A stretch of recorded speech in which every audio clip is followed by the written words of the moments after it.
नमस्कार, बहुत स्वागत है आपका। आप देख रहे हैं आपकी आवाज और आपके साथ मैं हूं आसिफ शेख। आपकी आवाज में आज बात छत्तीसगढ़ में जारी धान पर घमासान और धान खरीदी में हो रही देरी पर लामबंद होते किसान की। छत्तीसगढ़ की बघेल सरकार 1 दिसंबर से धान की खरीदी करने का फैसला कर चुकी है, जबकि किसान 10 नवंबर से धान की खरीदी करने की मांग कर रहे हैं।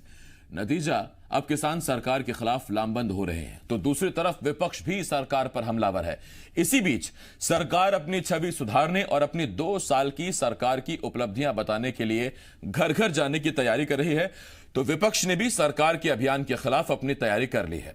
लेकिन आइए सबसे पहले एक रिपोर्ट देखते हैं।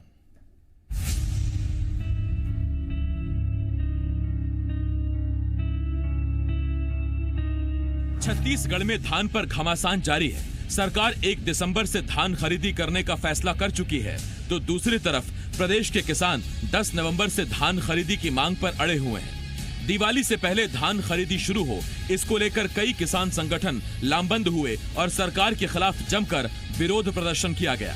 उधर धान खरीदी पर किसानों के आंदोलन के बाद से प्रदेश में सियासत चरम पर है। रमन सिंह जी की सरकार जब 5 साल कहा था बोनस देंगे और नहीं दिया। हमारी सरकार तो 2,500 रुपए देने का दाम, और पिछले साल 80 लाख टन से ज्यादा धान की खरीद, और इस साल तो दूसरे साल 83 लाख टन, और इस साल तो और ज्यादा धान की खरीद होगी। किसानों का पंजीकरण भी हो रहा है। तो ये कांग्रेस की सरकार का किसान हितकारी रूप है। इसको लेकर राजनीति करने की कोशिश पूरी तरीके से गलत है, अनुचित है। आज केवल मात्र 2 वर्ष भी पूरे नहीं हुए, किसानों ने आत्महत्याएं करना प्रारंभ कर दिया है। और तो और धनेंद्र साहू जी के यहां अब ये किसान ने आत्महत्या करी है, लेकिन उसका जवाब इस कांग्रेस पार्टी के पास में नहीं है। मुझे लगता है ये सरकार के पास न तो कोई नीति है, न ही कोई नियत है, और न ही कोई कार्ययोजना है कि कार्ययोजना बनाकर हम किसानों के हित में काम करें। ये सरकार चौतरफा तरीके से और सभी सेक्टर्स में बुरी तरीके से असफल हो गई है, और शायद इस बात का एहसास अब कांग्रेस के नेताओं को और कांग्रेस पार्टी को भी होने लगा है। एक तरफ जहां धान खरीदी को लेकर घमासान छिड़ा है, तो दूसरी तरफ कृषि कानून के खिलाफ लाए गए संशोधन विधेयक और केंद्र से बारदानों की सप्लाई न होने की दलील देकर सरकार अपनी छवि सुधारने की कोशिश में भी जुटी हुई है। 2 साल पूरे करने जा रही छत्तीसगढ़ की भूपेश बघेल सरकार ने तय किया है, अब घर घर जाकर सरकार की उपलब्धियां गिनाई जाएंगी। तो जवाब में बीजेपी ने भी तय कर लिया है कि वो भी घर घर जाकर सरकार की नाकामियां गिनाएगी। ये योजनाएं अगर शुरू से बन गई होती तो आज राज्य की स्थिति बहुत बेहतर होती। भूपेश बघेल सरकार की इन्हीं उपलब्धियों को हम कांग्रेस के लोग लेकर जन जन के बीच जाएंगे। छत्तीसगढ़ आज व्यापार उद्योग में देश में सबसे आगे खड़ा है, और यह भूपेश बघेल जी की सरकार के नीतियों के कारण ही हो पाया है। इन नीतियों की जानकारी एक एक व्यक्ति तक पहुंचाने का काम कांग्रेस पार्टी करेगी। किसानों की आत्महत्याओं को लेकर ड्रग्स जिस तरीके से बिक रहा है, ओवर रेट शराबबंदी हो रही है, रेत माफियाओं का यहां पर जलजला चल रहा है, इन उपलब्धियों को लेकर कांग्रेस जनता के बीच में जाएगी क्या? मेरी तो यह सलाह है कि सरकार इन विषयों को लेकर जनता के बीच में जाए, और जनता की जो प्रतिक्रिया आएगी उसके बाद इस सरकार को सरकार में रहने का नैतिक अधिकार भी नहीं रहेगा। एक तरफ जहां छत्तीसगढ़ के किसान पहले से ही केंद्र के कृषि सुधार कानूनों का विरोध कर रहे थे, तो दूसरी तरफ अब धान खरीदी में हो रही देरी को लेकर किसान बघेल सरकार के खिलाफ लामबंद हो रहे हैं। अब सवाल यह है, किसानों की नाराजगी किस पर भारी पड़ेगी? और उससे भी बड़ा सवाल ये कि 2 साल की बघेल सरकार जनता की नजर में पास है या फेल? रजनी ठाकुर के साथ सत्य प्रकाश, जी मीडिया, रायपुर। एक रिपोर्ट हमने आपको दिखाई। देखिए, किसान तो नाराज है। अब नाराज किससे है? केंद्र से नाराज है या बघेल सरकार से नाराज है? ज्यादा किससे नाराज है? क्या वजह है कि किसान जब मांग कर रहा है कि 10 नवंबर से धान खरीदी करिए, तो फिर सरकार तवज्जो नहीं दे रही? ऐसे कई सवाल हैं जिनके जवाब जानने की कोशिश करेंगे। 3 खास मेहमान हमारे साथ जुड़ रहे हैं। हमारे साथ बीजेपी की तरफ से श्री चंद सुंदरानी जी, कांग्रेस की तरफ से आरपी सिंह जी, और ब्यूरो चीफ देवेश तिवारी हमारे साथ जुड़ रहे हैं। मैं आप तीनों का बहुत बहुत स्वागत करता हूं। सबसे पहला सवाल आरपी सिंह जी आपसे। आरपी सिंह जी, घर घर जाकर सरकार की 2 साल की उपलब्धियां बताएंगे, सरकार की छवि बनाएंगे, लेकिन सर ये चौक चौराहों पर जो किसान प्रदर्शन कर रहे हैं, पहले उनको तो सुन लीजिए कि वो क्या कहना चाहते हैं, उसके बाद घर घर जाने की आवश्यकता शायद नहीं पड़ेगी, आपकी बात घर घर वैसे ही पहुंच जाएगी। देखिए, हमारी सरकार अगर किसी वर्ग के हित चिंतक है तो वो है किसान, गांव के गरीब, मजदूर, आदिवासी वर्ग, महिला और युवा। हमारी सरकार की प्राथमिकता का जो केंद्र बिंदु है वो किसान है। इसलिए आपने देखा कि सरकार बनने के बाद जितने बड़े फैसले हुए सब किसानों के हक में हुए, क्योंकि छत्तीसगढ़ एकमात्र ऐसा राज्य है जहाँ का मुख्यमंत्री स्वयं किसान है। आपने देखा होगा कि कल ही एक फोटो उन्होंने एक अपने पोस्ट के इसमें दिखाया है कि जब वो पटना में जाकर चुनाव का प्रचार कर रहे थे, परंपरा उनके परिवार निभा रहा है। पत्नी और बेटा खेत में जाकर पूजा कर रहे थे और यहाँ की, जी आपने देखा है ना जी। दूसरी बात, भारतीय जनता पार्टी के नेता जब एसी कमरों से बाहर निकलेंगे और खेतों में जाकर देखेंगे तब उन्हें पता चलेगा कि बमुश्किल पूरे प्रदेश में 15 से 20% ही अभी खेतों में धान की कटाई हुई है। मैं खुद 1 महीने से मरवाही में था, मैं वहां से देख कर आ रहा हूं, देवेश जी भी गए थे, भी बताएंगे आपको कि धान की कटाई अभी वहां शुरू हुई है। क्योंकि मानसून थोड़ा सा विलंब से आया था, तो भारतीय जनता पार्टी को घड़ियाली आंसू बहाने की आवश्यकता नहीं है और किसानों के लिए दिखावा करने की जरूरत नहीं है। किसानों के लिए जितनी योजनाएं इस राज्य में चालू हुई हैं उतनी योजनाएं शायद ही किसी राज्य में हैं। आपने देखा कि बिहार में राहुल जी ने वहां की जनता से सवाल पूछा कि अगर छत्तीसगढ़ में हमारी सरकार 2500 रुपये धान खरीदती है तो बिहार में क्यों, आखिर ऐसा क्यों नहीं होता है। मैं तो भाजपा से एक सवाल पूछता हूं कि किसानों के इतने ही यदि मान लीजिए आप हितैषी हैं तो 3 काले कानून जो किसानों के खिलाफ आपने बनाए हैं, मोदी जी बिहार में जब चुनाव में वोट मांगने जाते हैं तो उनको राम मंदिर याद आता है, आर्टिकल 370 याद आता है। आप किसानों के जो कानून बनाए हैं उसको लेकर जनता के बीच में जाइए बिहार में और बोलिए हमको वोट दीजिएगा, सारी सच्चाई सामने आ जाएगी। छोटे-छोटे मैं भारतीय जनता पार्टी के मित्रों से आग्रह करूंगा कि आप घड़ियाली आंसू मत बहाइए। जी आरपी सिंह जी, जब आप कहते हैं कि बढ़ौना की परंपरा निभाते हुए मुख्यमंत्री की पत्नी और मुख्यमंत्री का बेटा नजर आता है, तो ये छत्तीसगढ़ की संस्कृति से जुड़ाव दर्शाता है, ये खेत से जुड़ी मिट्टी से जुड़ाव दर्शाता है। बहुत अच्छी बात है सर। मेरा सवाल आपसे यह है कि उसी मिट्टी से जुड़ा किसान अगर रायपुर में आपके खिलाफ 30 किसान संगठन प्रदर्शन करते हैं तो आप उन्हें किसान मानते हैं कि नहीं मानते हैं, पहली बात। और जिस आप कहते हैं कि युवा भी हमारी प्राथमिकता में है, विद्या मितान की संख्या मुश्किल से 2200 है, आपने कहा था संविलियन करेंगे, आज आपके खिलाफ वो भीख मांगकर आपको तोहफा देने की तैयारी कर रहे हैं, उस पर भी आपका ध्यान है या नहीं है? और वो जो किसान प्रदर्शन कर रहे हैं आप उन्हें किसान मानते हैं कि नहीं मानते? देखिए, जो किसान प्रदर्शन कर रहा है हम उसका भी स्वागत करते हैं। 77% आबादी यहाँ किसान है, हर व्यक्ति को अपनी बात कहने का अधिकार है। ये जनता की सरकार है और हम हर मुद्दे पर उनका स्वागत करते हैं, खोलकर अपनी बात रखें। दूसरी बात, मुख्यमंत्री के पुत्र और उनकी पत्नी जिस संस्कृति का निर्वहन करते दिखाई दे रहे हैं, उसी तस्वीर में यह भी साफ साफ दिखाई दे रहा है कि धान की फसल की कटाई अभी नहीं हुई है, धान की फसल वहां पर खड़ी दिखाई दे रही है। तो जब मुख्यमंत्री के ही खेत का धान नहीं कटा है तो मैं इस बात को कैसे स्वीकार कर लूं कि पूरे प्रदेश में मुख्यमंत्री के खेत का धान कैसे कट जाएगा जब 1 दिसंबर को खरीदी आप शुरू करने जा रहे हैं? नहीं तो उससे पहले मुख्यमंत्री जी का भी धान औने पौने दाम पे बिकेगा जैसे बाकी किसानों का बिक रहा है। आरपी सिंह जी, नहीं, देखिए, धान की फसल की पैदावार इंसान के हाथ में नहीं होती है। प्राकृतिक पानी जब बरसता है किसान उसके बाद जो है धान की खेती करता है। और हर राज्य में इतने संसाधन किसी भी राज्य में नहीं है कि नलकूप और नहरों के माध्यम से खेती हो जाए। इस बार मानसून की देरी के चलते थोड़ा सा धान की फसल लेट हुई है और आपने खुद देखा है और देवेश जी भी वहां देख के आए हैं कि धान की कटाई पूरी हुई नहीं है अभी। दूसरी बात, विद्या मितान हो चाहे दूसरे कर्मचारी संगठन हो, सरकार की वित्तीय व्यवस्था जैसे ही अच्छी होगी हम तत्काल वादे निभाएंगे। हमको 4,500 करोड़ रुपए लेना है मोदी जी से, और जब हम पैसा मांगते हैं तो कहते हैं आप कर्ज ले लीजिए, आप हमारा 4,500 करोड़ हमको दे दीजिए, हम विद्या मितान की नियुक्ति कर देंगे, उनको नियमित कर देंगे। तो केंद्र हमारे हक का जो पैसा है, मेहरबानी वाला पैसे की बात नहीं कर रहा हूं, जो हक का पैसा वो हमको दे दीजिए। आपने देखा होगा कि कोरोना काल में भी जीएसटी संकलन में हम पूरे हिंदुस्तान में पहले नंबर पर हैं। तो आखिर क्या वजह है कि भारतीय जनता पार्टी हमारे राज्य का हक का पैसा, हमारे राज्य के जनता का हक का उस बात में तो ठीक है, आपने जो लोन वेवर लाया था, आपने जो कर्ज माफी की थी, उसका मार्केट में एक अच्छा पॉजिटिव इंपैक्ट गया है, नतीजा क्रय शक्ति बढ़ी और फिर वो बिजनेस चलता रहा और ऑटोमोबाइल सेक्टर में भी हमको देखने को मिला। जो बात ठीक है वो ठीक है, लेकिन जिस पर सवाल उठेंगे हम सवाल उठाते हैं। मैं लौट रहा हूं आपके पास आरपी सिंह जी। देवेश, पहले मैं आपके पास आ रहा हूं, सुंदरानी जी उसके बाद मैं आपके पास आता हूं। देवेश, क्या ये बात ठीक नहीं है कि दीपावली से पहले किसान अपनी धान बेचने लगे हैं 2500 के समर्थन मूल्य का वादा उनको याद है, लेकिन उनके सामने चुनौती एक ये भी है कि जो 685 के अंतर की राशि है वो 4-4 किस्तों में उन तक पहुंच रही है। दीपावली पर उनको पैसे की जरूरत है। बढ़ाना भी अगर आप कुछ करते हैं तो उसमें भी सर संस्कृति निभाने में पैसा खर्च होता है। दीपावली से पहले पैसा आ जाए, धान औने पौने दाम पर किसान बेचने लगे हैं, क्या ये बात ठीक नहीं? देखिए, 2-3 बातें आपने कही।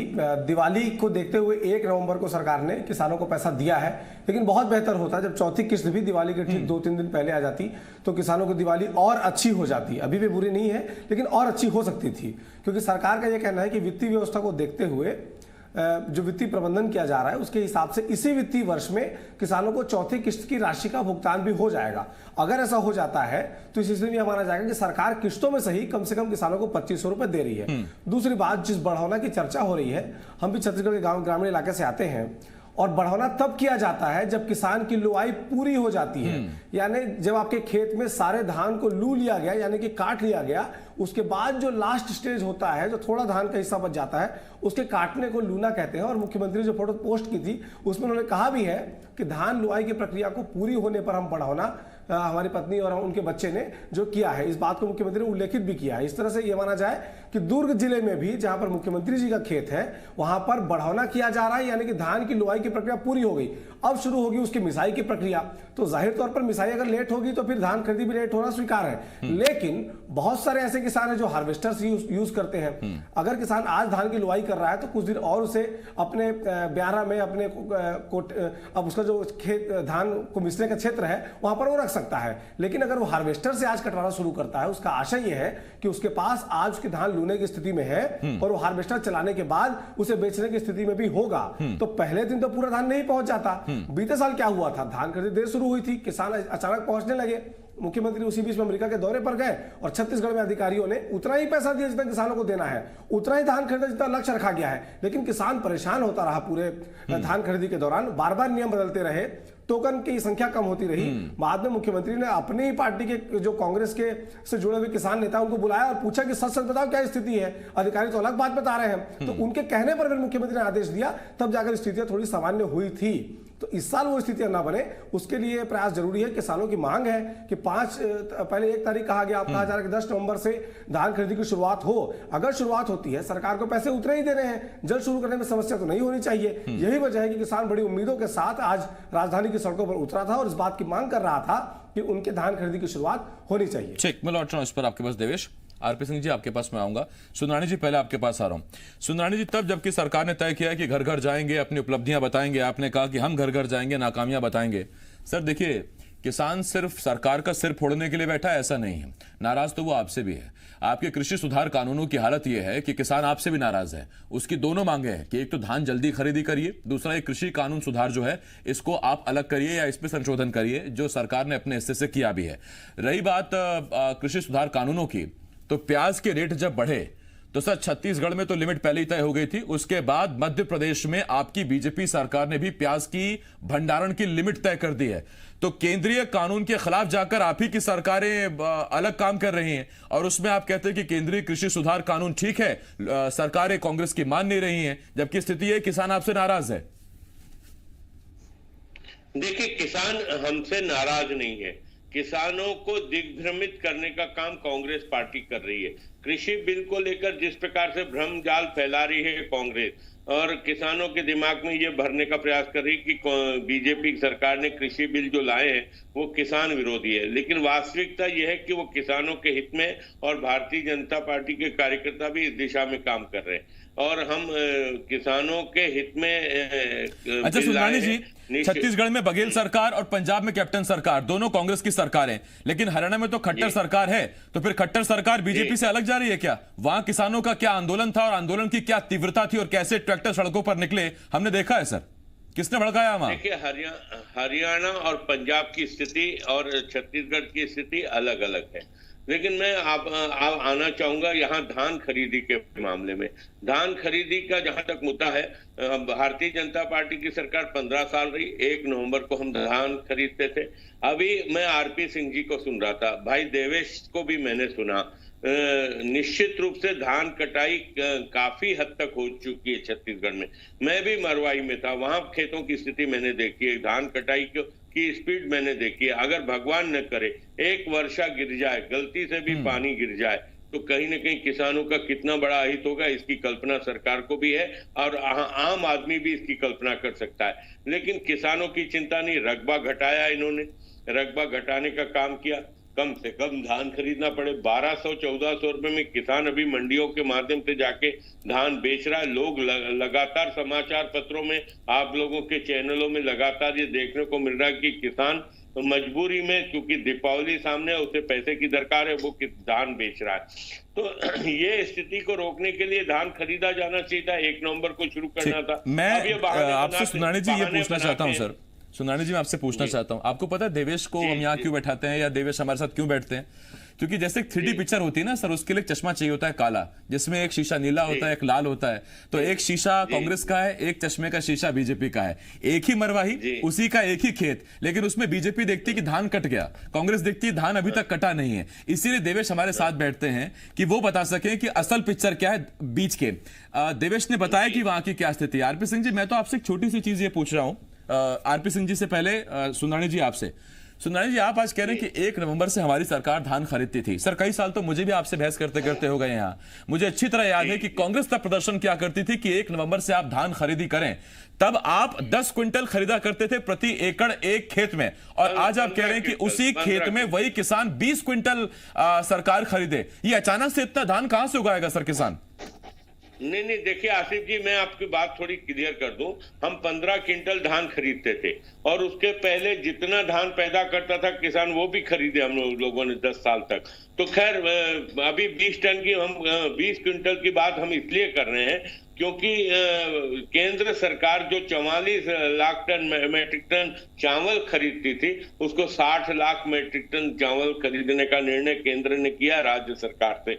जब 60 लाख मैट्रिक टन धान चावल खरीद रही है सरकार, तो उसको चावल को, धान से चावल पैदा करने के लिए कम से कम 100 लाख मैट्रिक टन करीब धान की आवश्यकता होगी, 1,20,000 मैट्रिक टन धान की आवश्यकता होगी।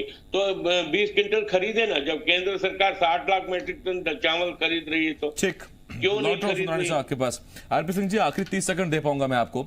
आरपी सिंह जी, संदेश क्या जाएगा किसानों में जब आप अभी तक चौथी किश्त नहीं दे पाए, नई धान खरीदी की तारीख आ गई है, तो किसान तो ये सोचेगा कि अभी फिलहाल 1815 मानकर चलिए, बाकी के 685 कब आएंगे वो या तो भगवान जाने, या मुख्यमंत्री जी जाने, या फिर आरपी सिंह जी जाने। किसान बेहतर जानता है। 3 किस्तें आ चुकी है, 1500 करोड़ रुपया 1 तारीख को राज्योत्सव के दिन उनके खाते में जा चुका है। तो भूपेश सरकार पर उनको भरोसा है। दूसरी बात, ये 20 कुंटल की बात कर रहे हैं, एथेनॉल के प्लांट लग जाने दीजिए। केंद्र सरकार ने हमारी मांग पर पहले एथेनॉल का दाम रखा था 54 रुपए लीटर, अब बढ़ के हो गया 62 रुपए लीटर। 1 साल बाद ये दिन भी आएंगे आसिफ जी, जब किसानों का एक एक धान हम खरीदेंगे और एथेनॉल बना के केंद्र सरकार को देंगे। तो जिस बात को बीजेपी कभी सोच ही नहीं पाई, जिस अपने विचार को समझ ही नहीं पाई, शुभकामनाएं आपको। लेकिन सर रेट का थोड़ा ख्याल रखिएगा, कहीं ऐसा ना हो कि एथेनॉल वाला जो फ्यूल है वो आम फ्यूल के बराबर में आ जाए और फिर आदमी के पास ऑप्शन हो जाए कि वो एथेनॉल का चुने या जो पारंपरिक फ्यूल है डीजल उसे चुने। उसका जरा ख्याल रखिएगा। बहुत धन्यवाद, वक्त मेरे पास खत्म हो गया सर, बीच का रास्ता निकालना पड़ता है। देवेश आपका बहुत शुक्रिया, आरपी सिंह जी, सुंदरानी जी। और देखिए देवेश जो हमारे साथ बैठे थे, आपने देखा कि उसी मरवाही के लिए बीजेपी के क्या दावे थे, उसी मरवाही के धान के किसान के लिए कांग्रेस का क्या दावे थे और असल हकीकत क्या थी, तस्वीर क्या थी, ये देवेश ने वहां से आपको बताई थी। एक छोटे से ब्रेक के लिए हमें यहां रुकना होगा, लेकिन ब्रेक के बाद भी तमाम बड़ी खबरें बहुत जल्द लौट रहे हैं।